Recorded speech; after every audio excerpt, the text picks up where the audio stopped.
From the 1930s to 1986, the USA had a government agency known as the Civil Aeronautics Board.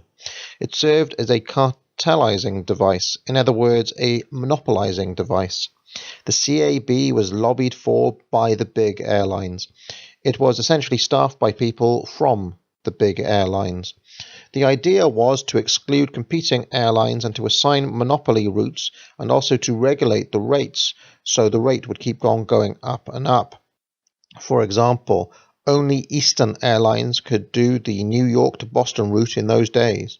If anybody else tried to fly from New York to Boston, they would be severely prosecuted. In any case, they would not even be allowed to take off from the airport in the first place. In other words, they were considered illegal. They were excluded by the CAB. The CAB gave certificates of convenience and necessity to any airline on the route. If the CAB said you could not fly on the route, then you could not fly on it. There was no free market, no free enterprise in the airline industry. At one point, Pan Am had the entire Pacific locked up. All routes to the Pacific had to be flown by Pan Am. A similar cartel operated internationally and involved such national airlines as British Airways, Air France, and Russian Aeroflot. It was called the International Airline Transport Association, a body that still exists today, although it has been greatly weakened. At one time, it had a lockup on all European flights through an explicit price-fixing cartel, which was backed by law in every country. Such was the grip of the IATA's cartel that at one time it was more expensive to fly from London to Frankfurt than from New York to London. During this period of intense cartelization, the airline industry had a rationing situation.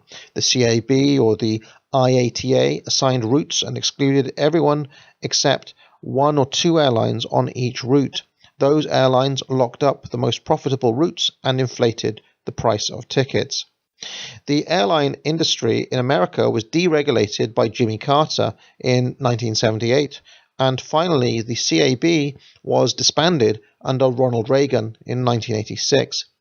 The price of tickets for domestic flights in America fell by over 50% from 1978 to 2013. The situation in Europe took longer, but the European Union finally put an end to the IATA's cartel through deregulation in 1992. Anyone who was around in the 1990s saw the benefits immediately, as new airlines such as Ryanair and EasyJet almost immediately capitalized to offer cheap and no-frills flights for a fraction of the price that any of the old corrupt companies were offering. From 1992 to 2017, European flights tripled.